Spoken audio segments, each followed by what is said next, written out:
y a menudo dura hasta la etapa adulta. Los niños con este trastorno pueden tener problemas para prestar atención, por ejemplo, controlar algunas conductas impulsivas, pueden actuar sin pensar cuál será el resultado, o ser excesivamente activos, mucha actividad. Hablamos al respecto con la doctora Patricia González, ella es médico neurólogo y bueno, pues la saludo y tenemos varias dudas en torno a este tema. Doctora, muchísimas gracias por acompañarnos esta tarde aquí en Código Salud. ¿Cómo le va? Hola, buenas tardes a todos. Hola, Adriana. Qué gusto, muchísimas gracias por la invitación.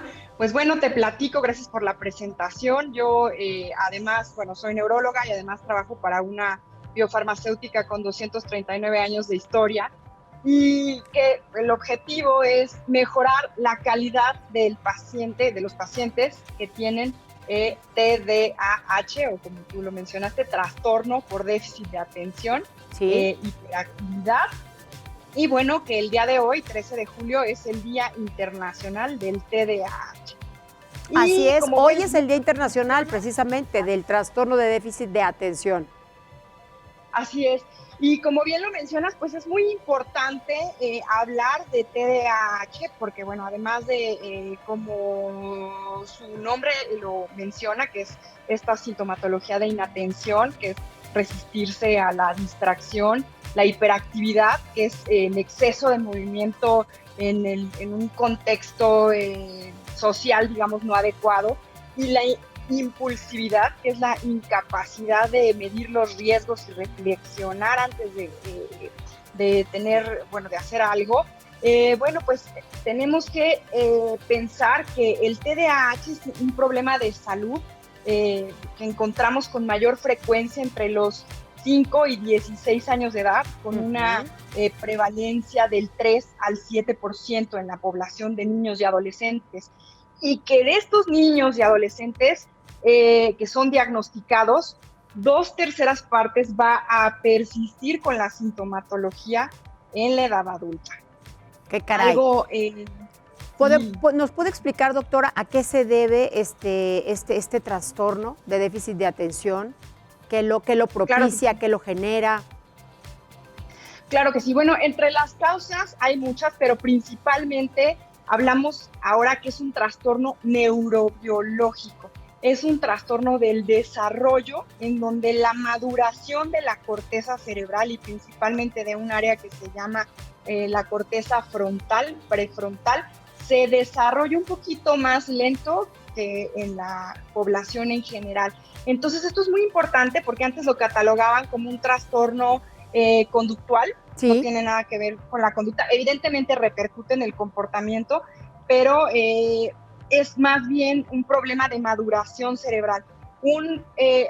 También lo relacionaban mucho con la crianza, aunque tengamos unos padres excelentes y el niño tiene TDA, va a tener problemas porque es un trastorno del neurodesarrollo. Entonces, sabemos ahora que 75% de las causas de tener TDA es de tipo genético. Hay algunos otros factores asociados, factores perinatales, por ejemplo, el uso de sustancias durante el embarazo, tabaquismo durante el embarazo, exposición a plomo, bajo peso al nacer, prematurez, que pueden también sumar para que el paciente tenga este síndrome.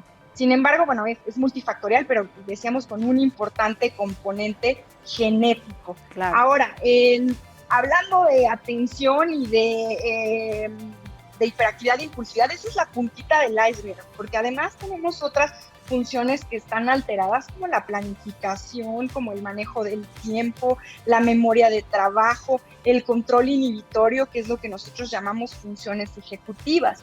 Y bueno, ¿por qué nos importa tratarlo? Pues porque además de que se ve afectada el potencial del paciente, porque esto no tiene nada que ver con la inteligencia, son pacientes que pueden tener una inteligencia normal, incluso mayor, o igual una inteligencia límite, pero tiene que ver, la atención es cómo regulamos el flujo de la información y aquí está limitada. El problema es que estos pacientes pues tienen mucho mayor riesgo, por ejemplo, de tener accidentes, de adicciones. De hecho, hay algunos autores que mencionan que incluso un paciente con TDA puede morir 12 años antes o sea, que una persona que no lo tiene. Normal. Pero esto es cierto, ¿qué tan cierto es? Porque sí hay muchos mitos en torno al TDAH. Hay muchos mitos, pero definitivamente sí vemos mermada desde la autoestima y el potencial de estos pacientes. Entonces, lo ideal es tratarlo. Para empezar, el diagnóstico es complejo porque tenemos que tener afección en diferentes entornos, en la escuela, en la casa. Claro. Los padres van a notar que son características que realmente sobresalen, digamos, en comparación con los niños o personas de la misma edad en el mismo contexto sociocultural. Entonces, el diagnóstico lo hacemos todos, los cuidadores, todos los que estamos alrededor de esta persona. Se lleva a cabo, por los especialistas que pueden tratar o diagnosticar también TDA, pues es desde el neurólogo pediatra, el psiquiatra, el psicólogo, y son los padres, los maestros, o sea, es un conjunto de personas que van a ayudar al mejor desarrollo del niño, ¿no? Doctora, yo le quiero hacer una pregunta. ¿Qué sucede con las personas que viven con trastorno de déficit de atención en tiempo de confinamiento, por ejemplo, tiempos en los que estamos viviendo actualmente? ¿Cómo deben ser tratados estas personas? Esto es muy importante porque, el diagnóstico, además de que viene principalmente de los padres y cuidadores, el tratamiento tiene que ser multimodal. Y lo importante es muy importante la psicoeducación, sobre todo para que podamos ayudar a los padres a mejorar las habilidades de crianza, la terapia también conductual para mejorar el comportamiento. Y evidentemente, pues, el medicamento, ¿no? El medicamento también es parte de la piedra angular para poder convivir mejor, o sea, controlar impulsos. Y de ahí, obviamente también la educación, pues, para buscar soluciones a problemas, para aprender conductas apropiadas. Pero ¿cómo controlamos esta disregulación emocional que también tienen que controlar el enojo?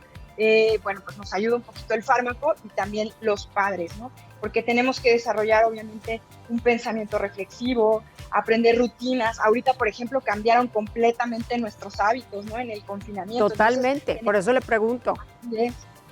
Sí, tenemos que, seguir con la medicación, si es que la tiene indicada. 2, por ejemplo, el niño o el adolescente o el adulto en el lugar donde se establezca el trabajo en la casa, pues tiene que ser un lugar, por ejemplo, con pocos distractores para poder enfocarse en lo que está haciendo. Tiene que respetar los tiempos, es decir, empezar a la misma hora, terminar Dígame a la misma algo, hora. doctora.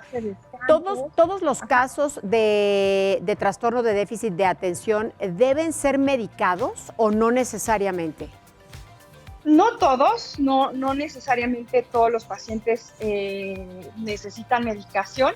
Sin embargo, sí vemos que aquel paciente que lo necesita le va muy bien cuando empieza a usar, ya sea un estimulante o un no estimulante, que son los medicamentos que tenemos para el trastorno por déficit de atención. Entonces, debe de ser evaluado por un especialista. Hay una serie de test, de cuestionarios de desempeño que ayudan a evaluar si un niño, adolescente o adulto requiere tratamiento, pero si definitivamente está mermando su calidad de vida, su autoestima, ya tenemos un motivo común de consulta, es el fracaso escolar, el fracaso universitario, el fracaso social. Si ya tenemos estos factores, la medicación es importante considerarla para de ahí empezar a generar rutinas, estructura, y que se les facilite a estos pacientes, digamos, pues el control, básicamente. Sí, todo lo que necesitan, todas las necesidades que tienen. Las personas con trastorno de déficit de atención, doctora, ¿tienen cambios a nivel emocional muy drásticos también? Sí, así es. Una de las manifestaciones comunes y que no se menciona dentro de los criterios diagnósticos, sin embargo, la disregulación emocional es frecuente en estos pacientes. Pasan de tristeza, a alegría, a enojo y no saben cómo controlarlo. Entonces, la medicación les ayuda mucho en esto y también, obviamente, en reconocer las propias emociones. Eso es muy importante, darles cabida, pero también poder decir, bueno, ok, me enojé, pero no tengo que gritar, no tengo, o sea, en el contexto, ¿por qué me enojé? ¿Qué me hizo enojar? Reconocerlo y actuar en consecuencia, ¿no? Eso es lo más importante. Entonces, la medicación les ayuda bastante a niños, adolescentes y a adultos, ¿no? Y el amor y la paciencia también, doctora, que uno debe de tener. El amor y la paciencia. Yo creo que esos dos puntos son fundamentales. Así es, la comprensión y también considerar que generalmente deseamos un trastorno de origen genético, entonces va a haber, es curioso porque otros miembros de la familia que tienen el mismo trastorno, de hecho muchos papás que traen a los niños a consulta y dicen, oiga doctora, usted me dice esas características, pero si yo soy así y soy normal, ¿no? Bueno, normal para usted, sí, ¿no? sí, por supuesto. Realmente, así es. Doctora, le agradezco mucho, mucho de verdad toda esta información que nos ha proporcionado. Muchas gracias, Adriana. Estamos para servirles cualquier duda, aclaración. Yo soy la doctora Patricia González y por favor hacerme llegar las dudas y preguntas. Con gusto las contestamos. Es muy amable, doctora. Muchas gracias. Gracias por este espacio. Y no